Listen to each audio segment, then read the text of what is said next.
En los años pasados, muchos de los presentes habrán participado en nuestras conferencias, exposiciones, muestras colectivas o actividades barriales. Otros habrán contribuido a llevar adelante campañas de solidaridad y de acción social. Sea como miembros, como colaboradores o como simpatizantes, todos sabemos que la comunidad es una institución social y cultural que toca por lo menos esas dos franjas de la vida cotidiana y que lo hace imperfectamente de acuerdo a sus limitadas posibilidades. Sectores que sin duda forman y son cultura, como la educación, la ciencia y la tecnología, no han sido rozados por la comunidad y no lo serán hasta tanto este organismo se desarrolle convenientemente. Y este desarrollo se pondrá en marcha con la colaboración, el trabajo y la creatividad de muchos de los que hoy estamos aquí. La comisión directiva que me toca presidir está ampliando sus actividades en base al esquema organizativo de secretarías y comisiones, al tiempo que pone en marcha nuevas filiales en por lo menos 10 provincias del país. Así es que nuestro trabajo, que nunca contó con la simpatía, la adhesión o el apoyo oficial, comienza poco a poco a fructificar. Pero vamos al acontecimiento que nos reúne. Hoy produciremos un nuevo hecho cultural, con una conferencia dada por alguien a quien los miembros de la comunidad estimamos, no solo por sus calidades personales, sino por haber contribuido en su momento a la fundación de nuestra institución. Silo nos dará hoy su opinión sobre el tema de la religiosidad en el mundo actual. Para hacer una introducción al contexto que rodea a este pensador, el ingeniero Edgar Pérez comentará las circunstancias en que se ha desenvuelto su mensaje en nuestro país. Posteriormente, la doctora Noemí Otero se referirá brevemente a los puntos más importantes de la filosofía de Silo. Les comento para concluir que la duración total del acto ha sido prevista en 1 hora. Los dejo con los expositores.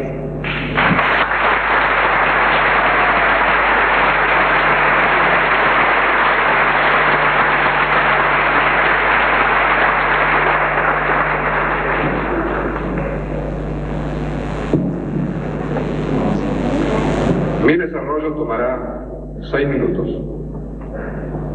Cuando se presenta a un conferencista, se suele aludir a sus anteriores intervenciones y a las circunstancias que las rodearon.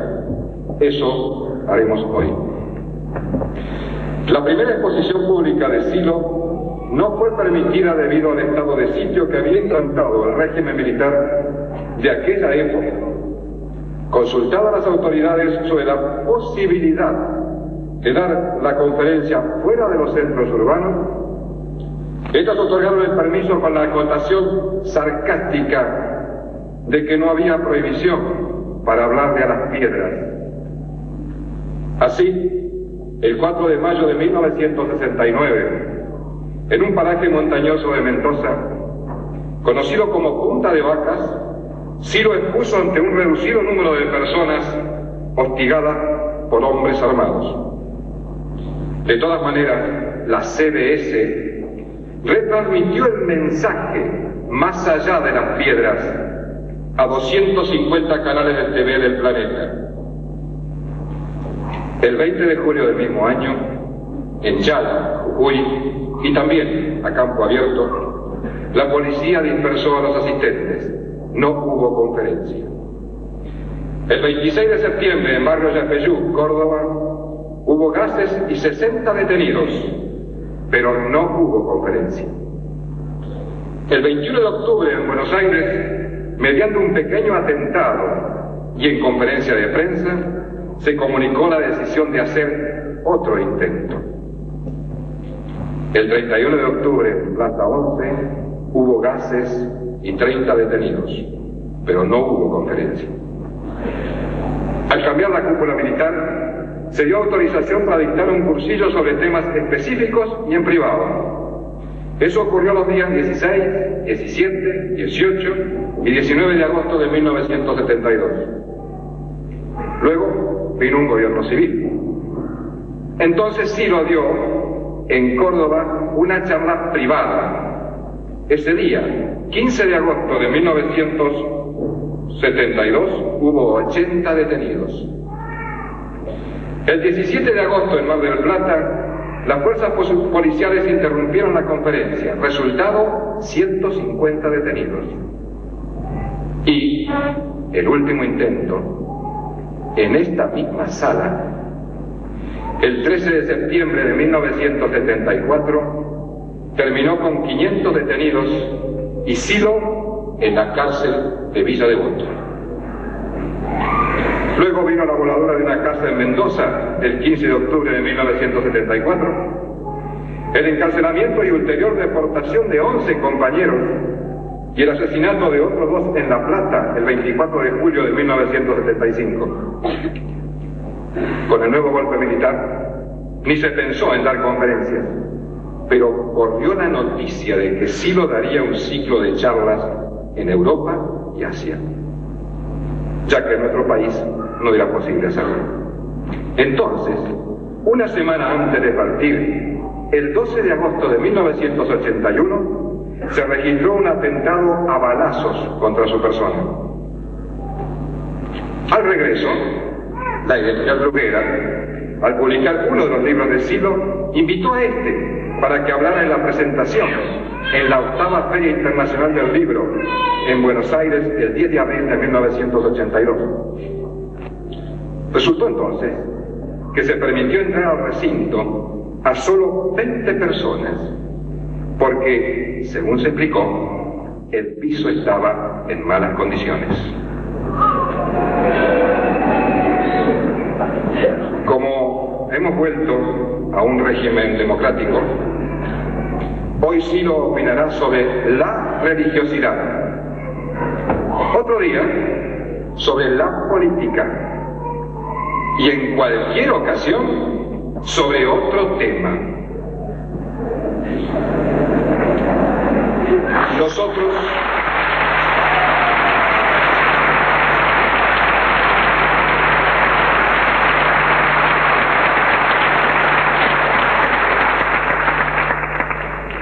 suponemos que no habrá inconvenientes.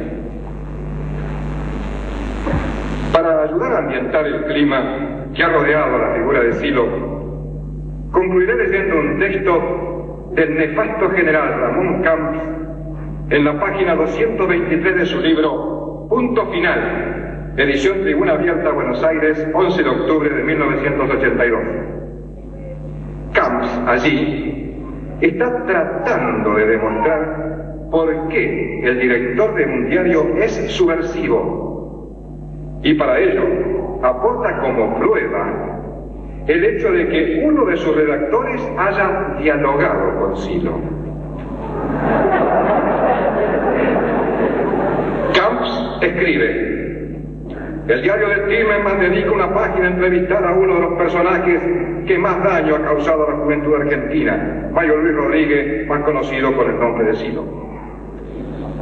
Entonces pasa a citar sus incendiarias palabras fuera de contexto y sin colocar las preguntas del periodista de este modo. Tenemos una diferencia esencial con el cristianismo. No estamos ni con la represión, ni con el castigo, ni con la culpa. Lógicamente, no creemos en eso. Para nosotros son formas de negación. Nosotros hacemos hincapié en lo positivo, ellos en lo negativo. También hay diferencias teológicas, para ellos un Dios personal, para nosotros no. Diferencias teleológicas, para ellos cielo e infierno, para nosotros no. Y más adelante, también fuera de contexto, en realidad no distinguimos más del leninismo que del marxismo, afirma Silo, y concluye Camps, mostrando su verdadera afiliación.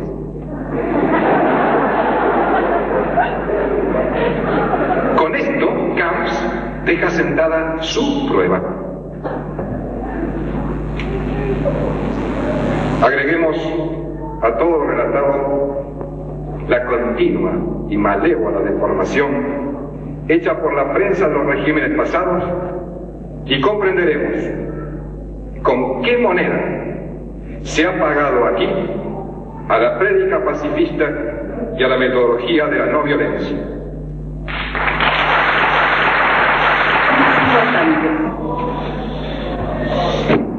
Si dijéramos el pensamiento de Silo es científico o religioso o político, todo quedaría bien delimitado.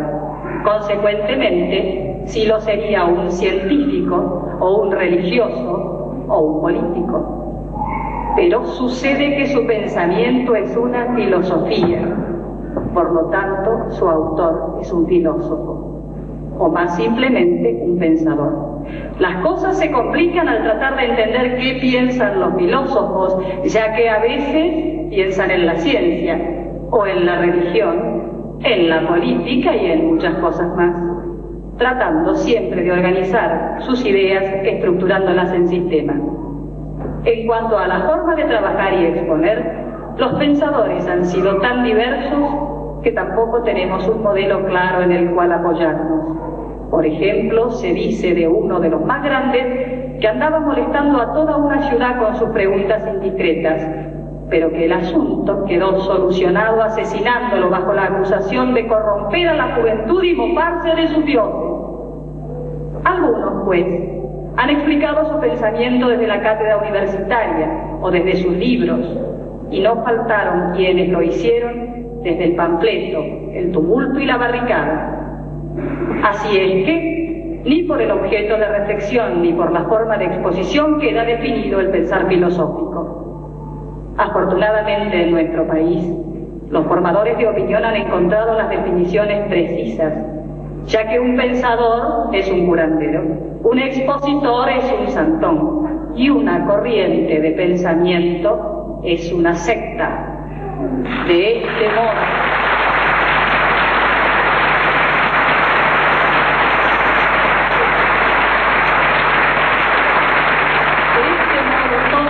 perfectamente claro y bien delimitado. Nosotros otorgamos el beneficio de la duda a los formadores de opinión, suponiendo que dicen esas enormidades no por mala fe, sino en razón de sus muchas e importantes ocupaciones y por su falta de tiempo para informarse correctamente. Por otra parte, queda la duda en torno a la utilidad de este tipo de pensar. Después de todo, ¿para qué podría servir una filosofía frente a la deuda externa, a un plan económico recesivo, a un congelamiento de sueldos de hambre? ¿Qué podría hacer una filosofía para generar una corriente popular y progresista de signo antiimperialista? Y en términos más amplios, ¿cómo podría contribuir a la transformación del mundo? No nos abalancemos en responder a estas preguntas porque mucha gente puede estar interesada en comprender ideas generales que luego tienen consecuencia práctica y cotidiana. Entremos en tema. Silo explica que el ser humano, antes de ponerse a pensar respecto a sus orígenes o su destino, etc., se encuentra en una determinada situación vital, situación que no ha elegido. Así, nace sumergido en un mundo natural y también social, plagado de agresiones físicas y mentales, que registra como dolor y sufrimiento, y se moviliza contra los factores agresivos tratando de superar el dolor y el sufrimiento.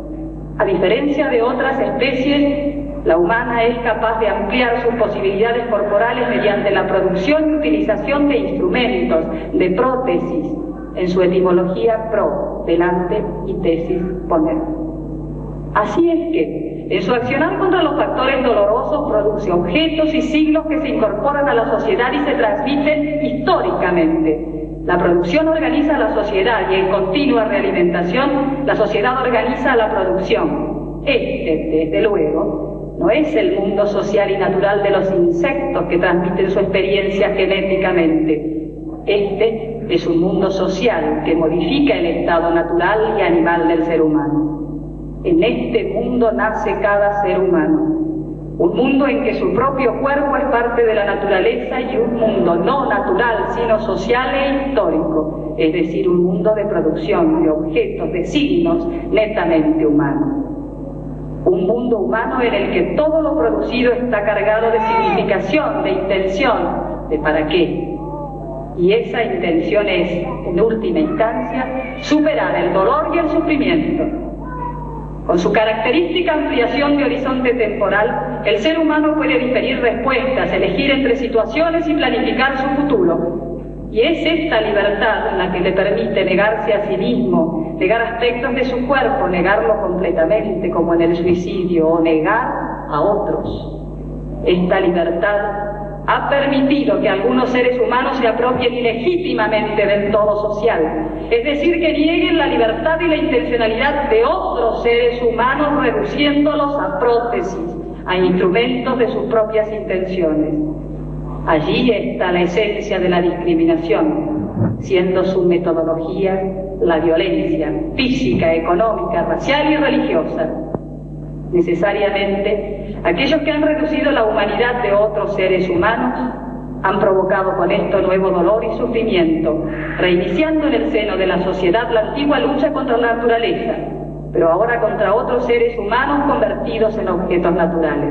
Esta lucha no es entre fuerzas mecánicas, no es un reflejo natural, es una lucha entre intenciones humanas, y esto es precisamente lo que nos permite hablar de opresores y oprimidos, de justos e injustos, de héroes y cobardes.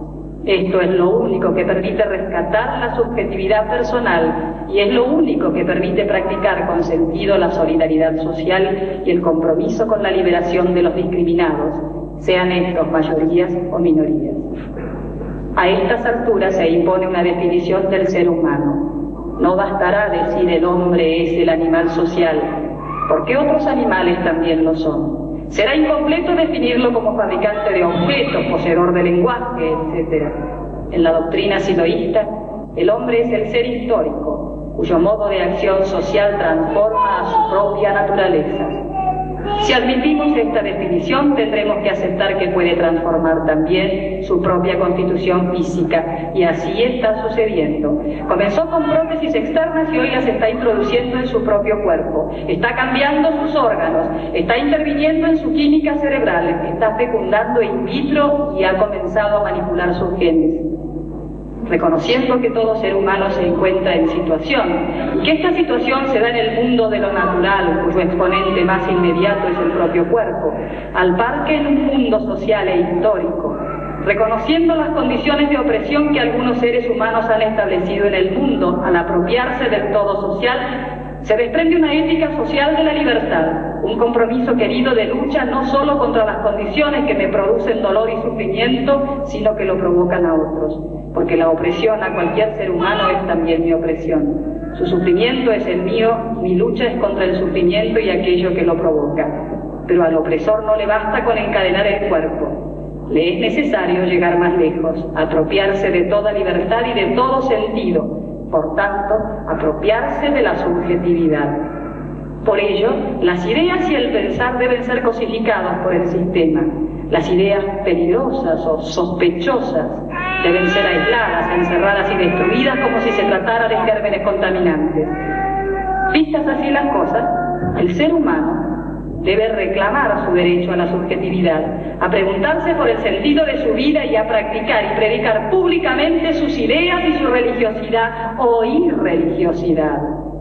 Y cualquier pretexto que trabe el ejercicio, la investigación, la prédica y el desarrollo de la subjetividad, que lo trabe o lo postergue, muestra el signo de la opresión que detentan los enemigos de la humanidad.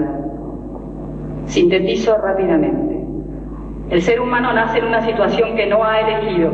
Se encuentra sumergido en un mundo natural en el que padece agresiones físicas y mentales que registra como dolor y sufrimiento. Todo lo que hace el ser humano está impulsado para superar el dolor y el sufrimiento. Para ello produce socialmente objetos y signos que se transmiten históricamente, sentando premisas de nuevas acciones. Ese es el progreso, y el progreso humano no es natural, sino social e histórico. La sociedad organiza la producción y la producción a la sociedad en realimentación continua. En ese mundo nace cada ser humano, un mundo natural en el que se encuentra el propio cuerpo y un mundo social de producción de objetos y signos, de intenciones y humanas, del para qué. Con su enorme horizonte temporal, el ser humano puede diferir respuestas, planificar el futuro y optar entre posibilidades. Esto configura su ámbito de libertad de elección.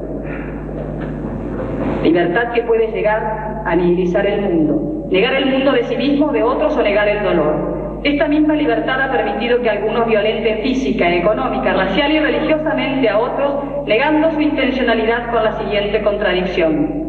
Una parte se constituye en el todo de la intención humana. A eso llamamos discriminación. La lucha social no es entre fuerzas mecánicas, es una lucha de intereses e intenciones, una lucha entre opresores y oprimidos.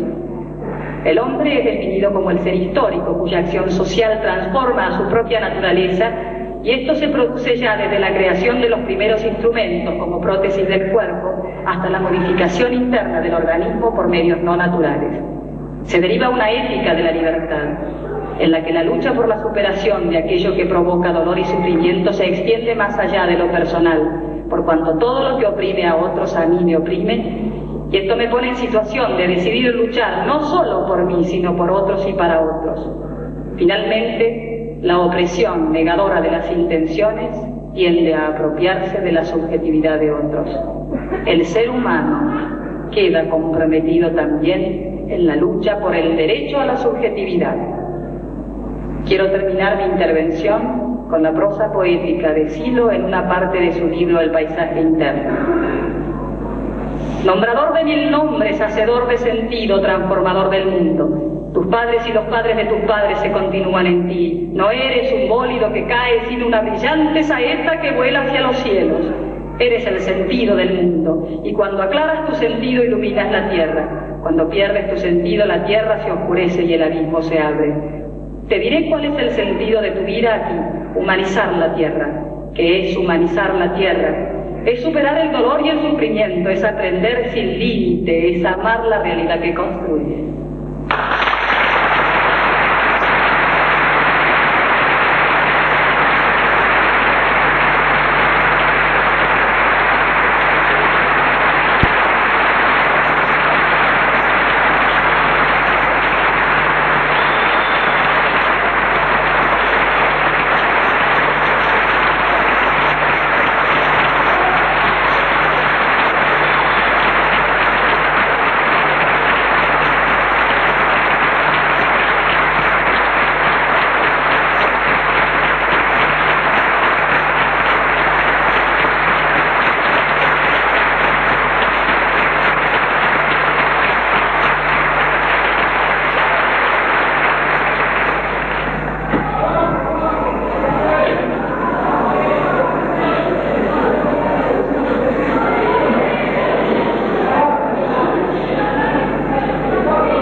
Depende. Para quien se preocupa por el desarrollo de los fenómenos sociales, toda variación en las creencias y en la religiosidad puede ser de interés. Para el político, el asunto no es de cuidado si es que la religiosidad retrocede. Y en cambio merece atención si es que la religiosidad avanza. Para nosotros, gentes comunes, todo esto puede resultar atractivo si es que tiene que ver con algún tipo de búsqueda o de aspiración más allá de lo cotidiano. No creo que en mi desarrollo pueda acertar con intereses tan diversos. Así las cosas, no pretendería hacer una exposición científica según el modelo de los sociólogos, pero me empeñaré en ilustrar mis puntos de vista.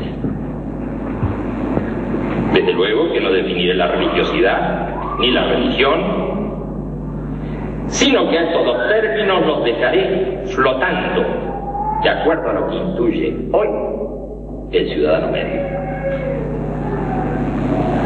Por supuesto que no confundiremos a una religión o a su iglesia, su culto y su teología con la religiosidad o sentimientos religiosos, muy frecuentemente ajeno a toda iglesia, culto o teología.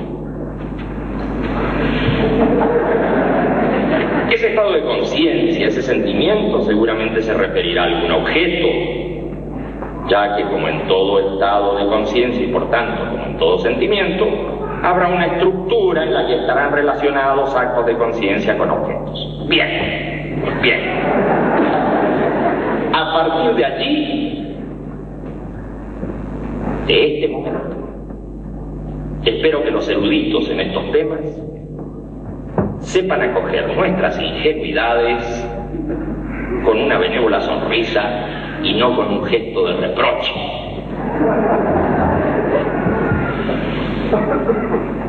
Abramos pues el paquete de opiniones y veamos si alguna de ellas sirve para algo. Yo opino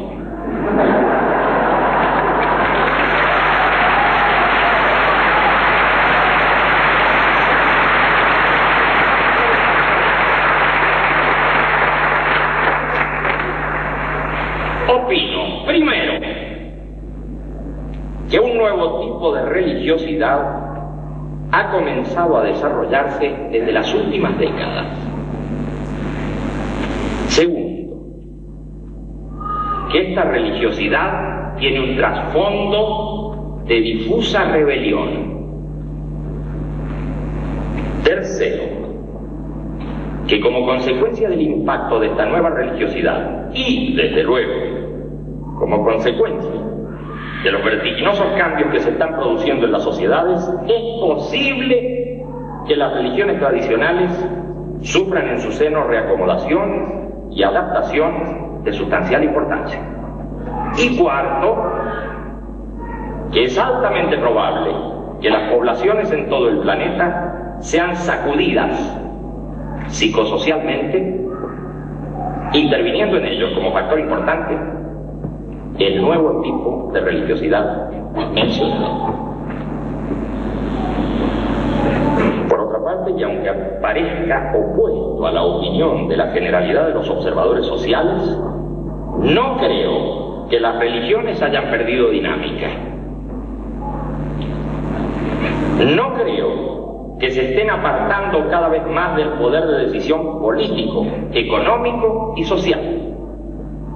Y tampoco creo que el sentimiento religioso haya dejado de conmover a la conciencia de los pueblos. Tratemos de reforzar estas opiniones con algunos antecedentes. Dicen los manuales que si se toma una franja entre los paralelos 20 y 40 de latitud norte y entre los meridianos 30 y 90 de longitud este, nos encontraremos con una zona del globo en la que se han generado grandes religiones que luego terminaron cubriendo el mundo. Que si precisamos más, detectaremos 3 puntos conocidos hoy como Israel, Irán e India, que actuaron desde hace miles de años como centros de presión barométrica del espíritu humano, generando esas suertes de ciclones que arrasaron con sistemas políticos, formas de organización social y costumbres anteriores, al par que algunos difundieron en sus comienzos, una fe y una esperanza para quienes se sintieron fracasados ante un poder y un mundo agonizantes. El judaísmo produjo su religión nacional y también una religión misionera de carácter universal, el cristianismo. A su vez, el genio del pueblo árabe desentrañó de la diversidad de sus creencias tribales una religión también misionera y universal, el Islam, conocida a veces como maometismo, el cual, desde su origen, debe al judaísmo y al cristianismo una importante base de sustentación. El judaísmo como religión nacional, el cristianismo y el Islam, en tanto religiones universales, hoy viven y se transforman más hacia el este, en el Irán. Su antigua religión nacional dio lugar a otras religiones misioneras y universales. De la religión madre solo quedan hoy 100.000 devotos en India, particularmente en Bombay. En su país de origen no tienen ninguna relevancia, ya que Irán quedó en manos del Islam. En cuanto a las religiones misioneras del Irán, hasta el cuarto siglo de esta era avanzaban hacia Oriente y Occidente, al punto que, compitiendo con el cristianismo, en algún momento pareció que se imponían. Pero triunfó este último, ya que ellas fueron abolidas igual que el paganismo antiguo. Así, las religiones generadas en ese lugar aparentemente murieron para siempre. No obstante, muchos de sus temas influyeron en el judaísmo, en el cristianismo y en el islam, produciendo además herejías dentro de la ortodoxia de esas religiones.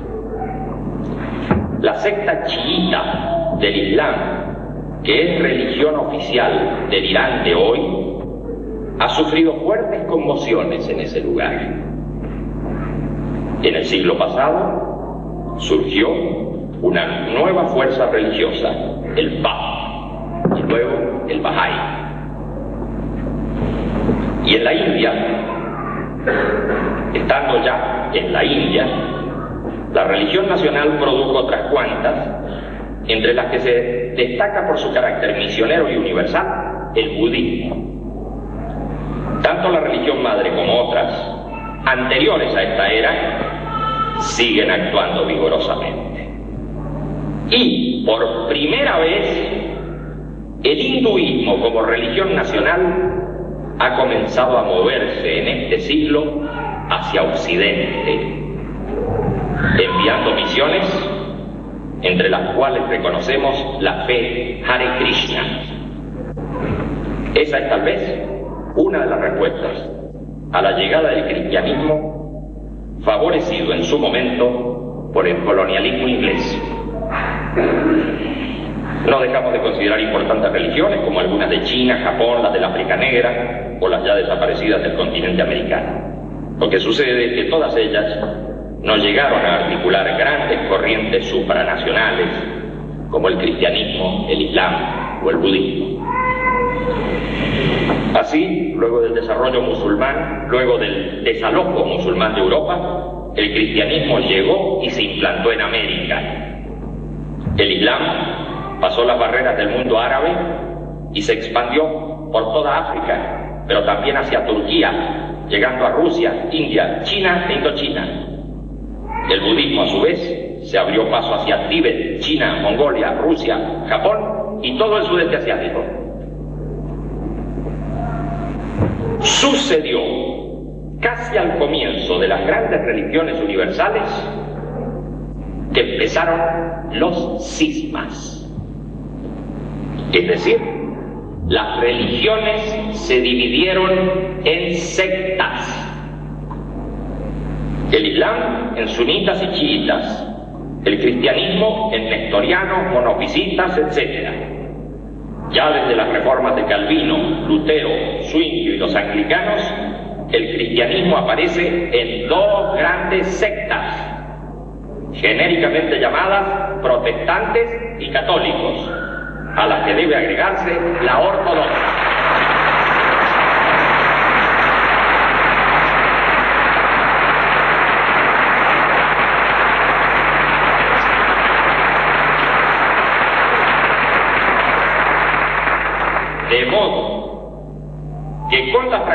desaparecieron de las grandes religiones, aparecen las grandes sectas. Si la lucha por el poder temporal entre las religiones fue larga y cruenta, como las cruzadas, por ejemplo, la guerra entre las grandes sectas de una misma religión alcanzó niveles inimaginables. Reformas y contrarreformas de todo tipo azotaron el mundo en varias ocasiones. Así, hasta la época de las revoluciones, que marcan lo que escolarmente se llama la Edad Moderna.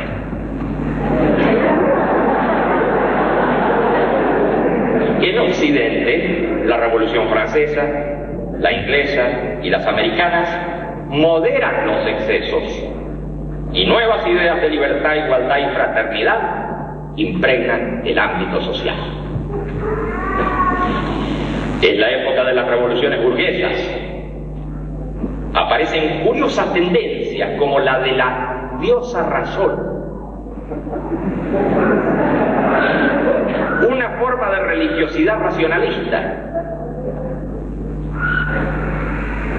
Otras corrientes más o menos científicas proclaman ideales igualitarios, derivando hacia planificaciones de la sociedad, que muchas veces asumen ribetes de evangelio social. El industrialismo ha comenzado a tomar carácter y las ciencias a organizarse según nuevos esquemas.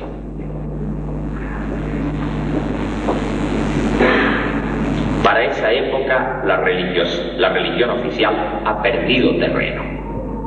Ha perdido terreno para esa época del comienzo del industrialismo.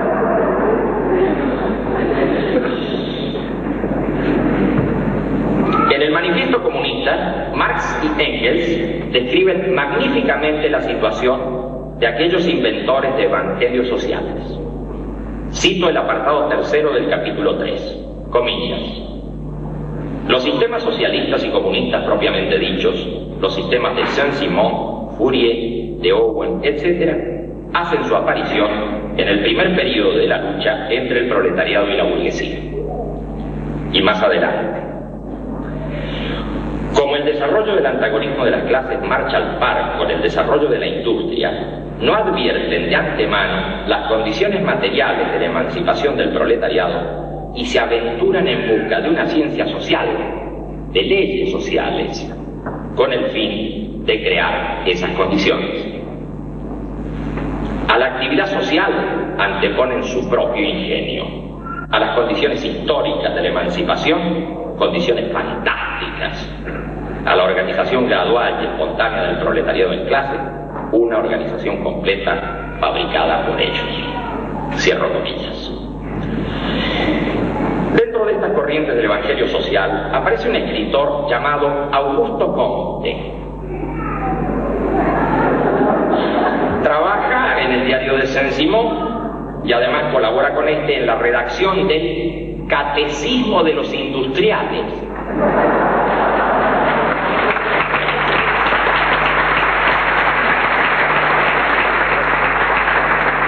A Comte se lo conoce por haber dado lugar a una corriente de pensamiento, el positivismo,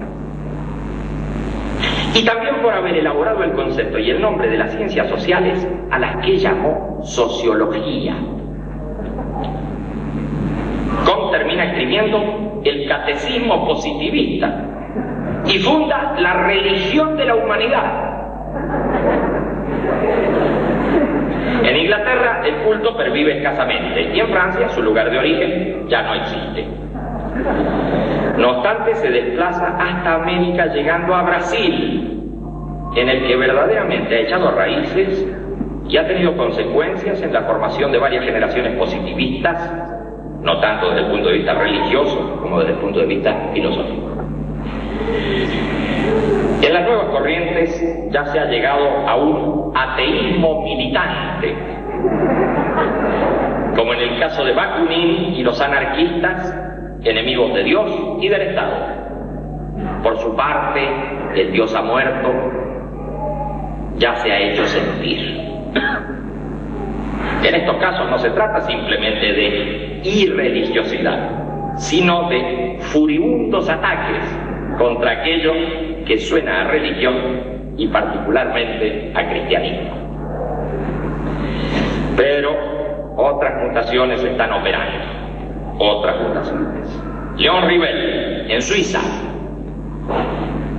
es el organizador de las ideas de Pestalozzi, uno de los creadores de la pedagogía moderna.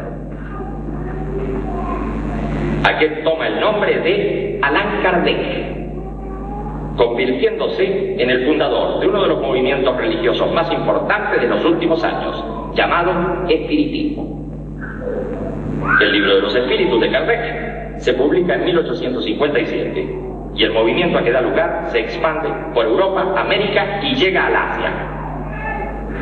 Luego vendrá la teosofía, la antroposofía y otras expresiones a las que podemos agrupar dentro de las corrientes ocultistas más que dentro de las religiones.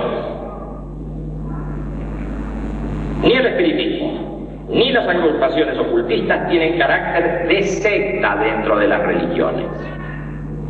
Se trata de otro tipo de formaciones, de todas maneras no ajenas al sentimiento religioso.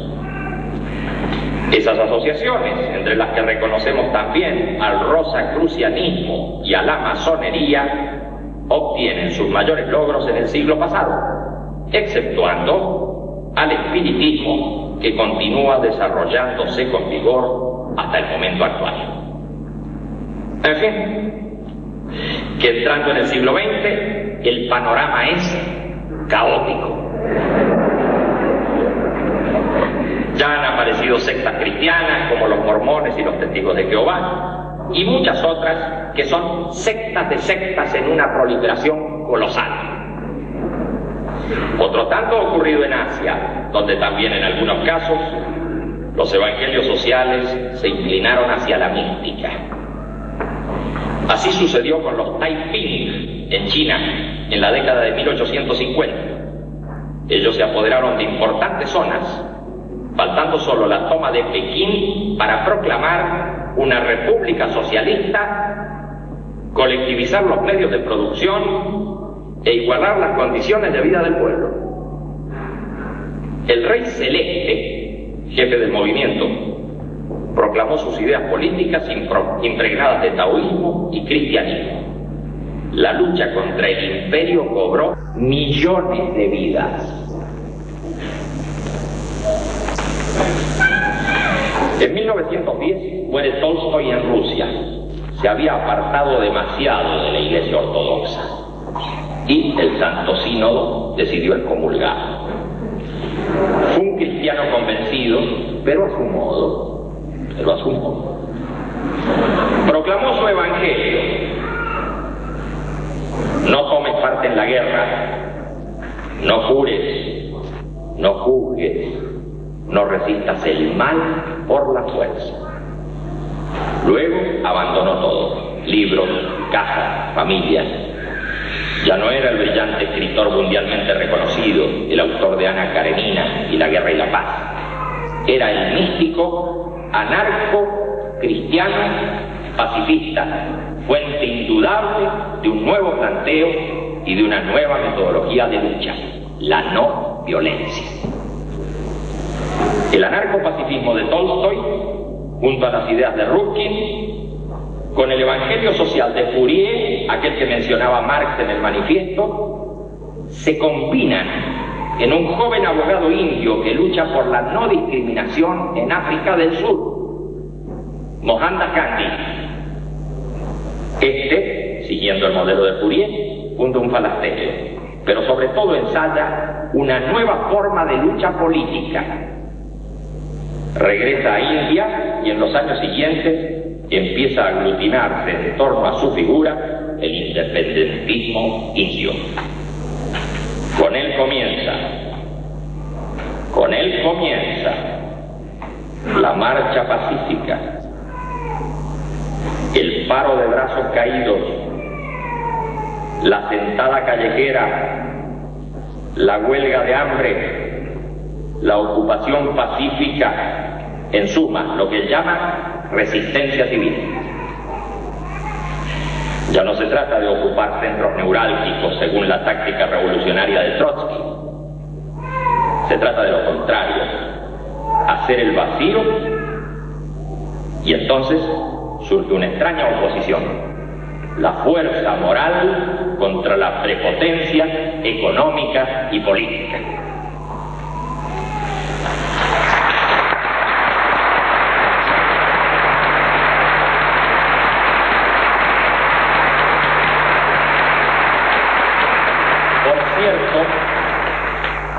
Ya con Gandhi no estamos hablando de un pacifismo lacrimógeno, sino de resistencia activa.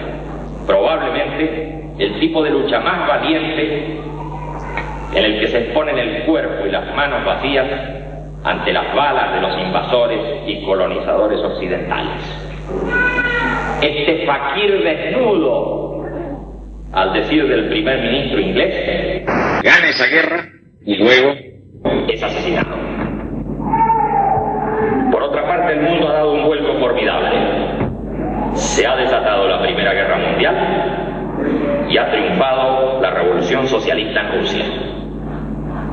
Esta última demuestra en los hechos que aquellas ideas consideradas utópicas por los bienpensantes de la época no solo se están aplicando, sino que modifican la realidad social.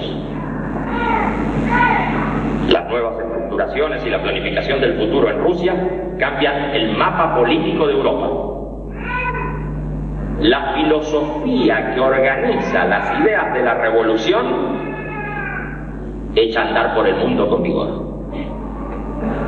El marxismo salta rápidamente, no ya de país en país, sino de continente en continente. Es bueno recordar algunos acontecimientos que se producen en esa época de guerra. 1914-1918. 4 añitos. En 4 añitos sucede lo siguiente. Richardson describe su teoría electrónica de la materia. Einstein da su teoría de la relatividad generalizada. Windhouse investiga la química biológica. Morgan los mecanismos de la herencia. Meyerhoff estudia la fisiología muscular. Juan Gris revoluciona la pintura. Bartók escribe las danzas húngaras y Sibelius la sinfonía número 5. Zygmunt estudia el espectro de los rayos X. Pareto escribe su sociología. Kafka la metamorfosis. Spengler la decadencia de Occidente. Mayakovsky el misterio cómico. Freud Totem y tabú. Husserl las ideas para una fenomenología. Comienza la guerra aérea y submarina. Se usan gases asfixiantes. Surge el grupo Espartaco en Alemania. Se rompe el frente turco en Palestina. Wilson proclama sus 14 puntos. Los japoneses llegan a Siberia. Se producen revoluciones en Austria y Alemania. Se proclama la república en Alemania, Hungría y Checoslovaquia. Nace el Estado yugoslavo y se produce la independencia de Polonia. Inglaterra concede el voto a las mujeres. Se abre el canal de Panamá. Se restablece el imperio en China. Los puertorriqueños pasan a ser ciudadanos estadounidenses. Se proclama la Constitución mexicana. Estamos en esa época, en la alborada de la revolución tecnológica, el derrumbe del colonialismo y el comienzo del imperialismo a escala mundial. Una lista de hechos decisivos se multiplican en los años siguientes. Solo citarla sería intolerable. A nuestros efectos debemos señalar, sin embargo, algunos de ellos.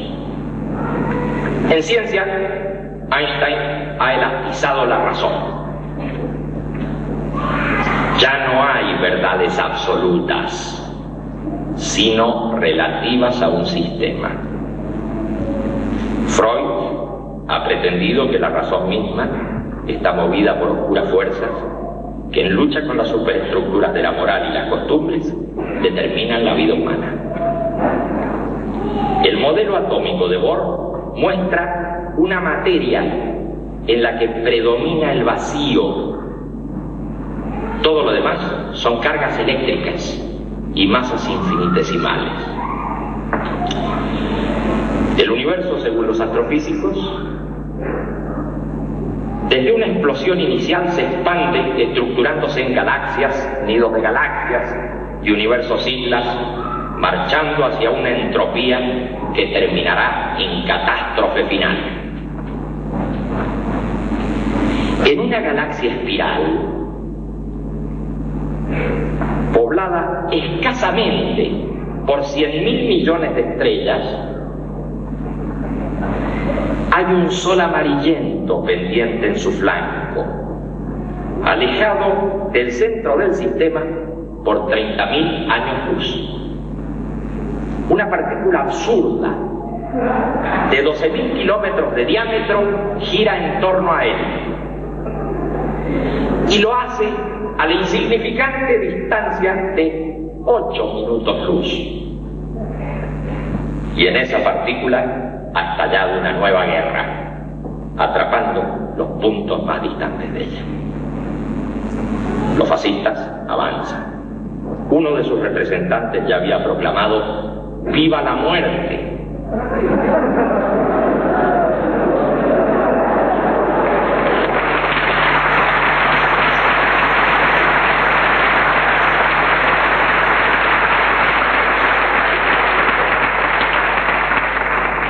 Pero esta nueva guerra no es un conflicto religioso.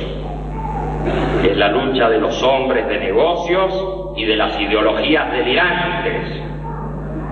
Genocidios y holocaustos, hambre, enfermedad y destrozo a un nivel antes desconocido. La vida humana queda reducida al absurdo.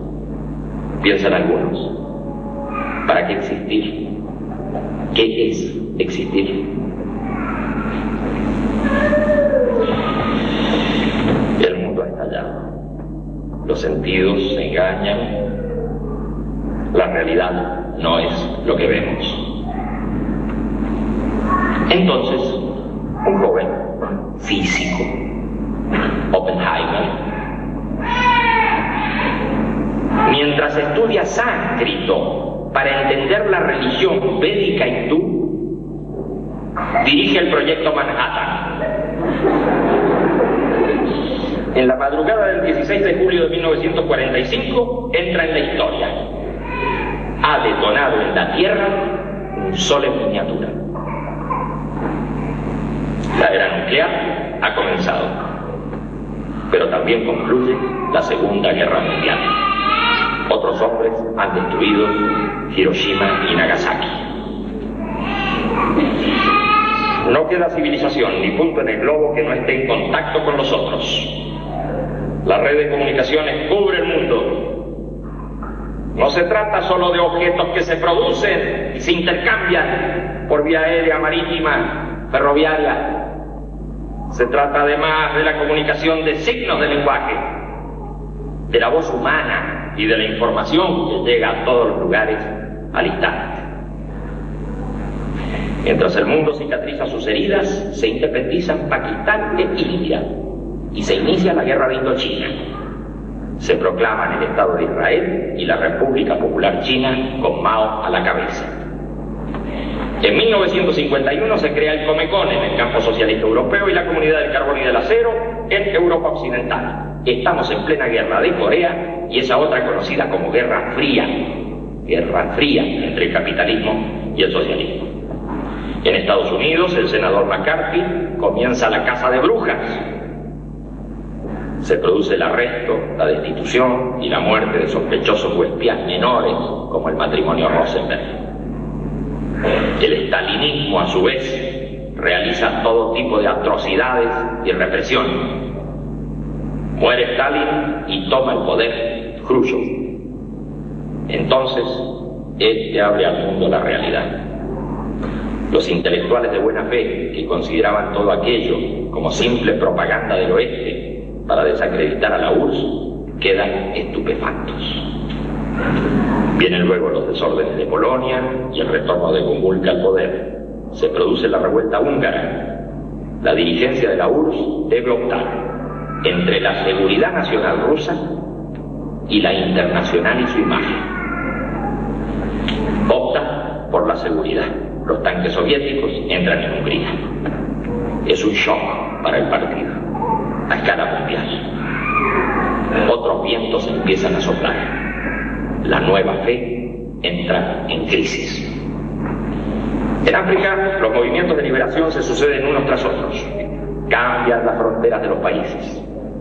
El mundo árabe está en convulsión. En América Latina se profundizan las injusticias que han reforzado regímenes tiránicos como tardía influencia de los fascismos europeos. Golpes contra golpes y caídas de dictadores se continúan. Estados Unidos, ya establecido como imperio, tiene allí su retaguardia. La enorme riqueza del Brasil está en pocas manos. El país crece y la irritante desigualdad social se acentúa. Es un gigante dormido que está despertando. Sus fronteras tocan a casi todos los países de América del Sur. Sus cultos de origen, angolanos y de otros puntos de África, como la Umbanda y el Candomblé, ya se están expandiendo hacia Uruguay, Argentina y Paraguay. La Suiza de América, como era llamado el Uruguay, entra en bancarrota. La Argentina, agrícola y pastoril, se ha transformado. Allí se ha producido el más formidable movimiento de masas que recuerda América. Un presidente popular proclama la mística social de su doctrina. Otro, anterior y casi opuesto a este en sus actitudes, pero también popular, ha sido de filiación espiritista y gramscista.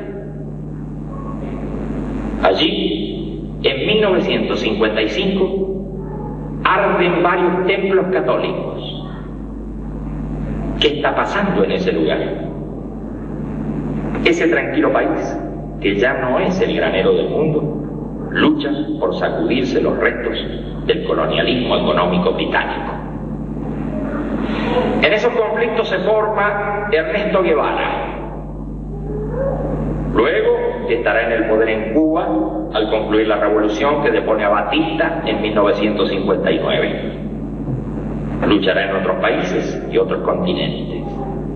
Una revuelta guevarista fracasará en Sri Lanka.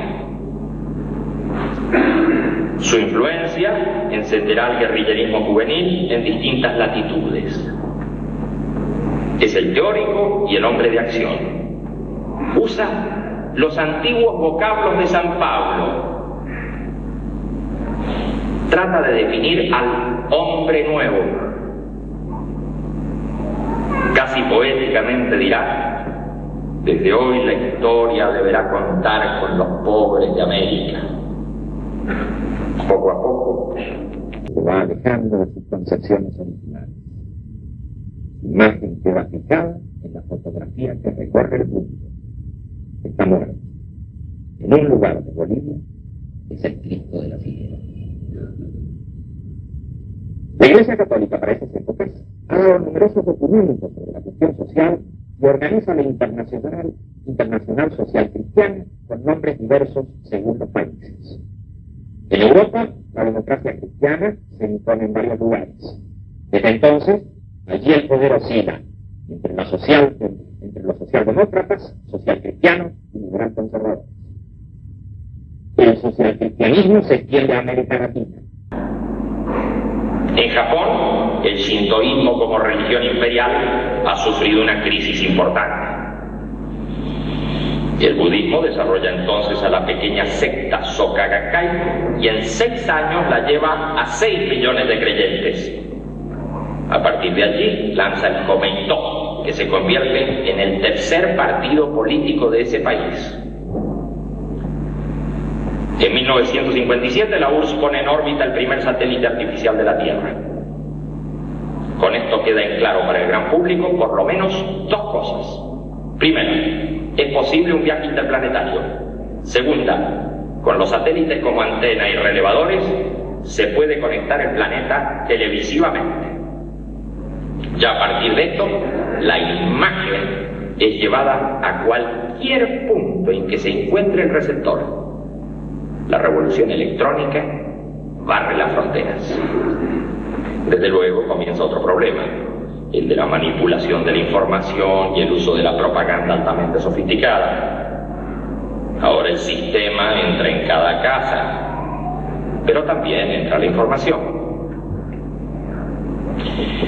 Desde las pruebas nucleares del atolón de Bikini se ha abierto en paso en todo el mundo la prenda de baño que lleva ese nombre. La vestimenta de Mao Zedong se incorpora a las camisas informales. La opulencia de Marilyn Monroe, Anita Ekberg, Gina Lollobrigida va dejando lugar a otro tipo unisex que tiende a diluir las diferencias. Los Beatles aparecen como un nuevo modelo juvenil. Los chicos en todas partes acarician sus jeans.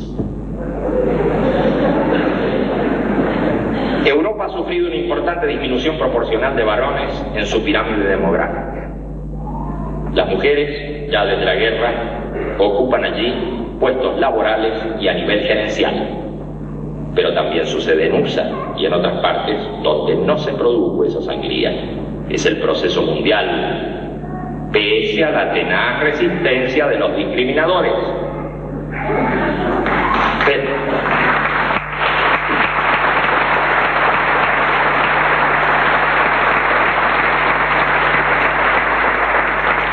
Pero ese proceso no lleva a la velocidad de otros factores. Nuevamente fracasa en Suiza la posibilidad del voto femenino. Sea como fuere, ya las muchachas están en los colegios, los liceos y la universidad. Militan políticamente y protestan contra el establishment. A fines de la década del 60, la revolución juvenil estalla simultáneamente en todo el mundo. Primero, los estudiantes del Cairo, luego los de Nanterre y la Sorbona. La onda llega al Politécnico de Roma y se extiende a toda Europa. En México, las fuerzas de seguridad abaten a 300 estudiantes.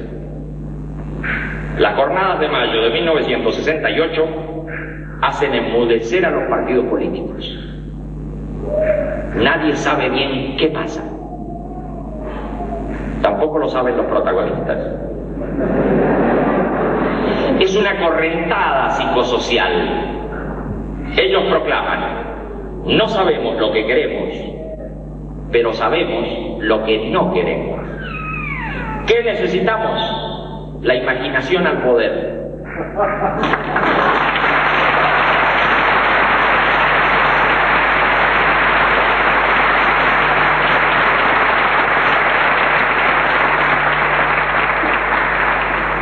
Las demostraciones estudiantiles y de obreros jóvenes se han repetido en varios países. En Berkeley toman el carácter antiguerra de Vietnam, es contener el mismo signo de rebelión contra lo establecido. Los guerrilleristas se agrupan en comandos del tipo Baader-Meinhof, Brigadas Rojas, Tupamaros, Montoneros, etc. Muchos tienen como modelo al Che Guevara. Matan y se suicidan. Otros tienen como modelo las enseñanzas de Aldous Huxley y los grandes psicodélicos como Baudelaire. También muchos se suicidan destruyendo su sistema nervioso. Finalmente, los terceros investigan toda posibilidad de cambio interior. Tienen como modelo a Alan Watts, a San Francisco de Asís y al orientalismo en general. También muchos de ellos se destruyen.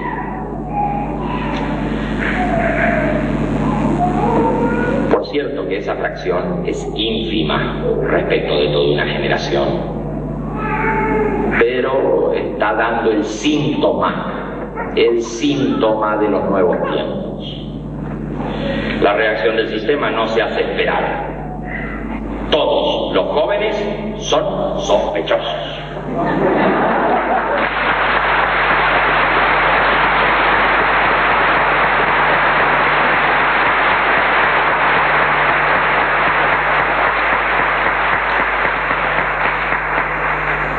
cacería comienza en todas partes, aunque con metodología más brutal o sofisticada, de acuerdo a los medios de que se dispone en el lugar. Fenómenos del tipo del IRA, Movimiento de Liberación Irlandés, o de la ETA vasca, o del Movimiento Corso, o por último de la OLP palestina, no responden exactamente al esquema generacional que estamos describiendo. Son casos diferentes, aun cuando en ocasiones se entrecruzan. En 1969, Estados Unidos pone el primer hombre en la Luna. El descenso es televisado en directo. Ya desde la Guerra de los Mundos, que sembró el pánico en Estados Unidos, la ciencia ficción ha ido ganando terreno. No se trata solo de marcianos que luchan con los terrestres. En muchos relatos, películas y series de TV, los protagonistas son robots o computadoras o mutantes o semidioses. Recordemos, desde 1945 en distintos lugares se ha notificado crecientemente sobre extraños objetos que se ven en los cielos. A veces son luces de difícil aprehensión. Se los empieza a designar como platillos volantes o genéricamente ovni. Su aparición es intermitente.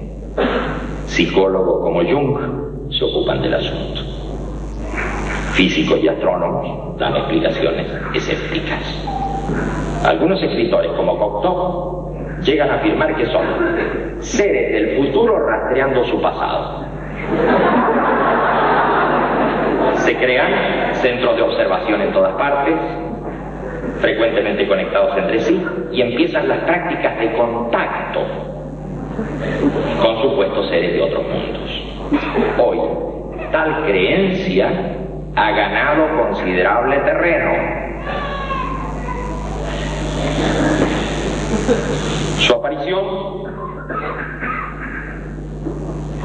se ha relatado como frecuente en las Islas Canarias, sur de Francia, sur de la URSS, oeste de Estados Unidos, Chile, Argentina y Brasil.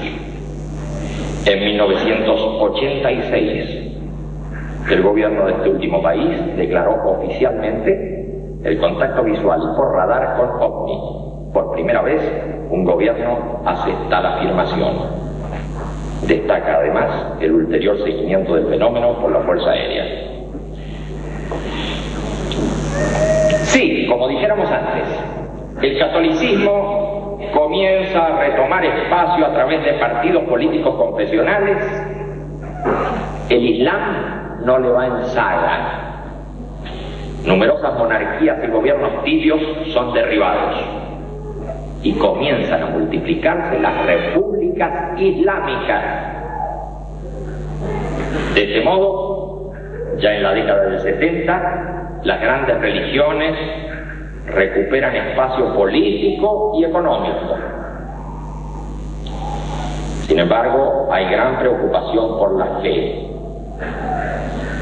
Todos comprenden que no basta con recuperar el terreno de las fuerzas que las fuerzas políticas cobraron en su momento, convirtiéndose en intermediarios del hombre con el Estado, de las necesidades con su solución.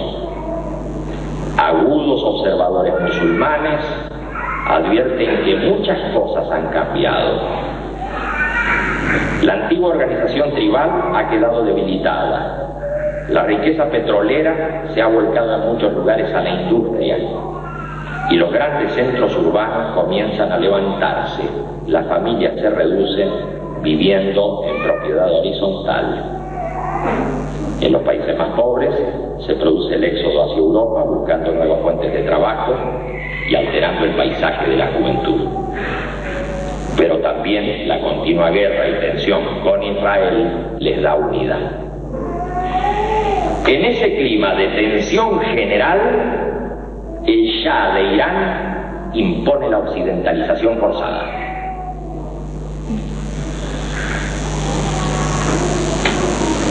Lo hace despóticamente,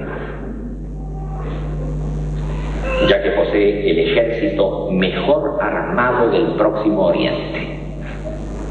La mano de obra rudimentariamente agrícola es absorbida por los centros petroleros. Las ciudades crecen por el éxodo interior. Todo está bajo control. Solo hay un líder, pero no es político. Permanece exiliado en Francia, mientras los distintos partidos, vigilados por la SAVAK, hacen su juego tironeados por sus amos foráneos. Desde luego que no puede prestarse atención a un viejo teólogo de la Universidad de Bonn. Eso no es serio, piensan los analistas de la URSS y los occidentales. De pronto, nuevamente el ciclón del antiguo Irán se pone en marcha. El mismo creador de corrientes espirituales universales, el formador de herejías, de luchas religiosas. Durante una semana el mundo entero asiste atónito a una reacción en cadena psicosocial. Parece un sueño. Los gobiernos se suceden, la administración pública se vacía por dentro, el ejército queda paralizado y se destruye. Solo funciona el orden religioso. Desde las mezquitas, los mulás y los ayatolás siguen los dictados del mítico imán. Todo lo que ocurre luego es historia muy triste, muy sangrienta y muy reciente. Khomeini ha dicho, comillas, el gobierno islámico es el gobierno de derecho divino y sus leyes no pueden ser mudadas, modificadas ni discutidas. En esto reside la diferencia radical entre un gobierno islámico y los diversos gobiernos monárquicos o republicanos, en donde son los representantes del Estado o los elegidos por el pueblo los que proponen y votan leyes, al paso que en el Islam la única autoridad es el Todopoderoso y su divina voluntad. Cierra comillas. A su vez, Muammar al-Gaddafi había dicho ya en su discurso de octubre de 1972 en Trípoli, comillas, el Islam es una verdad inmutable, da al hombre la sensación de seguridad, ya que emerge de Dios. Las teorías inventadas por el hombre pueden ser resultado de una locura, tal como lo fue la anunciada por Malthus. Aún la pragmática dictada por el hombre no está libre de caer en lo falso y en lo disparatado. De ahí que es completamente erróneo gobernar a la sociedad humana en nombre de leyes temporales o constituciones. Cierra comillas.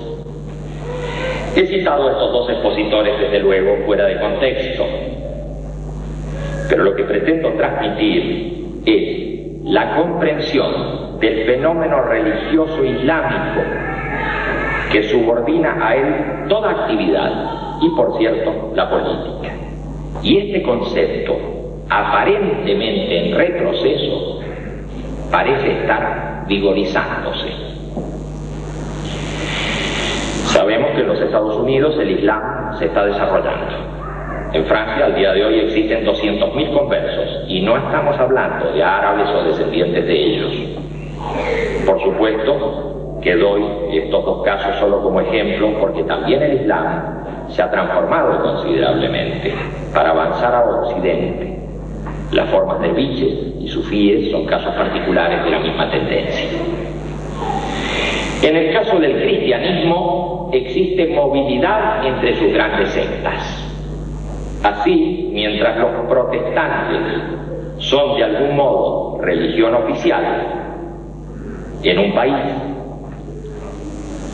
se contraen hacia los centros de poder y los católicos van ganando la periferia.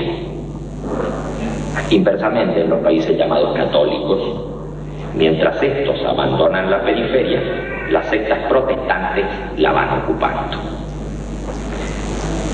Este cambio es rápido, casi perceptible, lo que provoca alarma en ambas sectas, pero con sentido opuesto de acuerdo a su situación de dominio.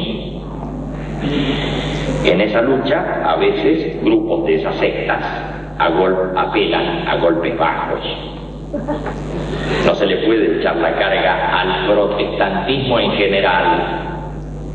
Si un demente llamado Manson anda con una cruz y una Biblia mientras asesina a sus víctimas, o si cristianos protestantes del templo del pueblo, en una parodia de Masada, terminan en Guyana en el asesinato y el suicidio colectivo. Y esos son fenómenos, según me parece, propios de este disloque psicosocial y tienen valor de síntoma de acontecimientos más amplios que la sociedad actual parece estar rozando. A mi ver, el catolicismo tiene posibilidad de retomar una parte de su influencia perdida en Latinoamérica y de rebote en África. Esa posibilidad puede jugarse en el destino de la llamada teología de la liberación. Cristianismo y evangelio social son compatibles en este caso. La Nicaragua de estos días es el mejor ejemplo. En la primera entrevista realizada entre Fidel Castro y Fray Beto en La Habana, el jueves 23 de mayo de 1985 a las 21 horas, el sacerdote hace esta declaración, abro comillas: comandante, estoy seguro de que esta es la primera vez que un jefe de Estado de un país socialista da una entrevista exclusiva sobre el tema de la religión. El único precedente que hay en ese sentido es el documento que sacó la Dirección Nacional del Frente Sandinista de Liberación Nacional en 1980 sobre la religión. Fue la primera vez que un partido revolucionario en el poder sacó un documento sobre ese tema. Desde entonces no ha habido una palabra más informada, más profundizada, incluso desde el punto de vista histórico, sobre el tema. Y considerando el momento en que en América Latina la problemática de la religión juega un papel ideológico fundamental, considerando la existencia de numerosas comunidades eclesiales de base, indígenas de Guatemala, campesinos de Nicaragua, obreros de Brasil y de tantos otros países, considerando también la ofensiva del imperialismo, que desde el documento de Santa Fe quiere combatir directamente la expresión más teórica de esta iglesia comprometida con los pobres, que es la teología de la liberación, pienso que esta entrevista y su aporte a ese tema son muy importantes, etcétera, cierra comillas. A su vez, Armando Hart, ministro de Cultura de Cuba, en su nota a la edición del libro Fidel Castro y la religión, dice, celebrando el diálogo cristiano-marxista, comillas: y esto es de por sí un acontecimiento trascendental en la historia del pensamiento humano. La nota ético-política aparece en estas líneas cargadas de todo el sentido humano que agrupa a los luchadores por la libertad y en defensa de los humildes y los explotados. ¿Por qué puede suceder este milagro? Teóricos sociales, filósofos, teólogos y toda una vasta capa de intelectuales en diferentes países se deben hacer esta pregunta. Y cierra comillas. Nosotros, por nuestra parte, ya no nos hacemos esa pregunta. Nos parece claro que la religiosidad está en avance. Aquí, en Estados Unidos, en Japón, en el mundo árabe y en el campo socialista, se trate de Cuba, Afganistán, Polonia o la URSS. La duda que tenemos es más bien si las religiones oficiales podrán adaptar este fenómeno psicosocial al nuevo paisaje urbano o si serán desbordadas. Podría ocurrir que la religiosidad difusa fuera creciendo en pequeñas y caóticas agrupaciones sin constituir una iglesia formal, de manera que no fuera fácil comprender el fenómeno en su real magnitud.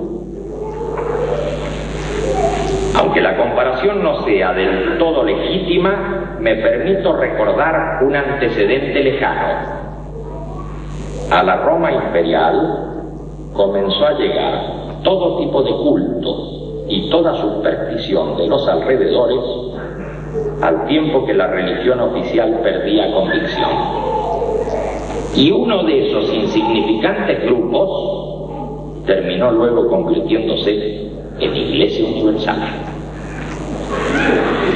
Hoy es claro que esta difusa religiosidad, para avanzar, deberá combinar el paisaje y el lenguaje de la época, un lenguaje de programación, de tecnología, de viajes espaciales, con un nuevo evangelio social. Nada más. Muchas gracias.